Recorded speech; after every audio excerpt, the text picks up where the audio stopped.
Hello student, এই ভিডিওত লৈ আহিছো ক্লাস 10 অৰ ফাৰ্স্ট ইউনিট টেষ্ট এক্সাম 2026 বৰ্ষৰ সাধাৰণ বিজ্ঞানৰ কোৱেশ্চন পেপাৰখন ইয়াত থকা 20টা এমসিকিউ সমাধান কৰিম। ভিডিওটো শেষলৈকে চাই থাকিবা। এই কোৱেশ্চন পেপাৰখন বিভিন্ন ডিস্ট্ৰিক্টৰ কাৰণে কমন, ইয়াৰ পৰা কোৱেশ্চন কমন আহিবই, গতিকে শেষলৈকে চাই থাকিবা। ফাৰ্স্টত চোৱা, লক্ষ্য বস্তুৰ সমান আকাৰত হট প্ৰতিবিম্ব পাবলৈ বস্তুটোৰ উত্তৰ লেন্সৰ সন্মুখত ক'ত ৰাখিব লাগিব? অপচন সি নম্বৰটো শুদ্ধ, ফকাছৰ দুগুণ দূৰত্বত ৰাখিব লাগিব। তাৰ পিছত লেন্স এখনৰ ফকাছ দৈৰ্ঘ্য 1 মিটাৰ ক্ষমতা হ'ব, অপচন বি নম্বৰটো শুদ্ধ, মানে 1D এটো হ'ব শুদ্ধ।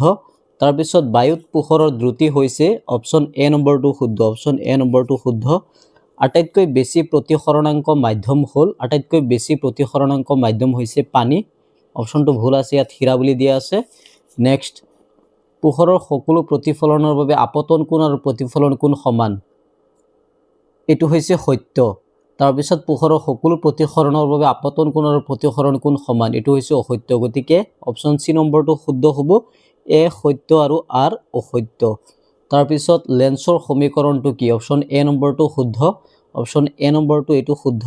তাৰ পিছত কুৱেশ্যন নম্বৰ 7 লৈ আগবাঢ়িছো। চাৰিটা মাধ্যম পি কিউ আৰ এছ ক্ষেত্ৰত প্ৰতিসৰণাংক ক্ৰমে 1.23, 1.15, 1.5, 1.25 আৰু 2.0 কোনটো মাধ্যমৰ পোহৰৰ দ্ৰুতি সৰ্বোচ্চ হ'ব? অপচন এ নম্বৰটো শুদ্ধ হ'ব, পি মাধ্যম। তাৰ পিছত নেক্সট আগবাঢ়িছো। 8 নম্বৰটো চোৱা, এখন গোলাকাৰ দাপোন আৰু এখন গোলাকাৰ লেন্সৰ প্ৰত্যেকৰ ফকাছ দৈৰ্ঘ্য 15 সেন্টিমিটাৰ। দাপোন আৰু লেন্সৰ প্ৰকৃতি কেনেকুৱা? দুইখন অৱতল দাপোন, কাৰেক্ট আনসাৰ। তাৰ পিছত 9, মৌল X আৰু HCl2 সংকেত ক্লৰাইড গঠন কৰে। মৌল X ৰ তলৰ কোনটো মৌলৰ সৈতে বৰ্গত থকা সম্ভাৱনা বেছি? অপচন বি নম্বৰটো শুদ্ধ। তাৰ পিছত WXYZ মৌল চাৰিটাৰ পাৰমাণবিক সংখ্যা ক্ৰমে 11, 13, 16 আৰু 17 হ'লে সিহঁতৰ ভিতৰত কোনটো মৌলৰ ধাতৱীয় গুণ আটাইতকৈ বেছি? W ৰ ধাতৱীয় গুণ আটাইতকৈ বেছি। মৌলৰ পৰ্যায়বৃত্ত তালিকাৰ পৰ্যায় এটাত বাওঁফালৰ পৰা সোঁফাললৈ পাৰমাণবিক ব্যাসাৰ্ধ ক্ৰমান্বয়ে কি হয়? অপচন বি নম্বৰটো কমে, অপচন বি নম্বৰটো কমে। আধুনিক পৰ্যায়বৃত্ত তালিকাত পৰ্যায় আৰু বৰ্গৰ সংখ্যা ক্ৰমে, অপচন বি 7 আৰু 18। তাৰ পিছত মেণ্ডেলিভৰ পৰ্যায়বৃত্ত তালিকা ব্যৱহাৰ কৰি কে মৌলটোৰ অক্সাইডটোৰ সংকেত হ'ব? অপচন ডি নম্বৰটো শুদ্ধ, K2O। আধুনিক পৰ্যায়বৃত্ত তালিকাৰ দ্বিতীয় পৰ্যায়ৰ মৌলসমূহৰ পাৰমাণবিক ব্যাসাৰ্ধ ঊৰ্ধ্বক্ৰমটো হৈছে অপচন চি নম্বৰটো শুদ্ধ, অপচন চি নম্বৰটো শুদ্ধ। তাৰ পিছত অগ্নাশয় ৰসত থকা উৎসেচকবিধৰ নাম কি? অগ্নাশয় ৰসত থকা উৎসেচকবিধৰ নাম হৈছে লাইপোজ, ট্ৰিপচিন, এমাইলেজ, অৰ্থাৎ আমি ক'ব গ'লে আটাইকেইটা।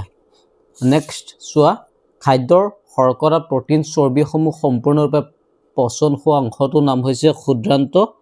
তাৰ পিছত সাধাৰণ মানুহৰ চিষ্টেলিক চাপৰ মাত্ৰা হৈছে, অপচন বি নম্বৰ 120।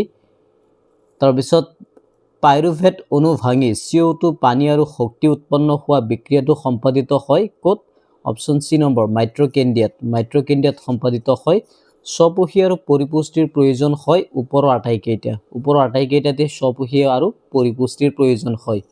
এই কুৱেশ্যন পেপাৰখন সলিউশ্যন কৰাত মোক সহায় কৰিছে জ্যেষ্ঠ বিজ্ঞান শিক্ষক এজনে, তেখেতক ধন্যবাদ জনাইছো। সেকশন বিত আছে তলৰ প্ৰশ্নসমূহৰ উত্তৰ দিয়া। স্বপোষী পৰিপুষ্টি আৰু পৰিপোষিত পৰিপুষ্টিৰ মাজত দুটা পাৰ্থক্য। সম্ভ্ৰান্ত গেছবোৰৰ কিয় এটা সুকীয়া বৰ্গত স্থান দিয়া হৈছে? পোহৰৰ প্ৰতিসৰণৰ সূত্ৰ দুটা লিখিব লাগে। গাড়ীৰ পিছফালে চোৱা দাপোন হিচাপে কিয় উত্তল দাপোন পছন্দ কৰা হয়? অৱতল দাপোনৰ অসৎ, থিয় আৰু বিবৰ্তিত প্ৰতিবিম্ব গঠনৰ বাবে ৰশ্মি চিত্ৰ অংকন কৰা, এইবিলাক 2 মাৰ্কছৰ। ইয়াৰ পৰা কুৱেশ্যন কিন্তু বেলেগ ডিষ্ট্ৰিক্টত বা বেলেগ স্কুলৰ এক্সামবিলাকতো কমন আহিব পাৰে। ৰেচন ক্ৰিয়া কি? মানুহৰ ৰেচন অংগসমূহৰ নাম কি? চিত্ৰ আঁকি চিনাক্ত কৰা, এইটো 3 মাৰ্কছৰ আছে। ইয়াৰ সলনি এটা আছে, পাচনত লালটিৰ ভূমিকা কি? 27ত আছে তলত দিয়া মৌলবোৰৰ নাম লিখা। ইলেক্ট্ৰন পূৰ্ণ দুটা কক্ষ থকা মৌলটো, যোজক কক্ষত 3টা ইলেক্ট্ৰনৰ সৈতে দুটা কক্ষ থকা মৌল, দ্বিতীয় কক্ষত প্ৰথম কক্ষৰ দুগুণ ইলেক্ট্ৰন। এইপিনে আছে মৌলবোৰৰ শ্ৰেণী বিভাজন কৰাৰ প্ৰয়োজনীয়তা কি? নিউল্যান্ডছৰ অষ্টসূত্ৰৰ সীমাবদ্ধতাবোৰ লিখা। 29 পৰিপুষ্টি বুলিলে কি বুজায়? জীৱৰ বাবে পৰিপুষ্টি কিয় প্ৰয়োজন? 3 মাৰ্কছৰ। বাহন এখনৰ পিছলৈ যোৱা উত্তল দাপোন এখনৰ ভাঁজ ব্যাসাৰ্ধ 3 মিটাৰ। দাপোনখনৰ পৰা 5 মিটাৰ দূৰত্বত থকা বাছ এখনৰ প্ৰতিবিম্বৰ স্থান আৰু প্ৰকৃতি আৰু আকাৰ নিৰ্ণয় কৰা, এইটো হ'বগৈ 3 মাৰ্কছ।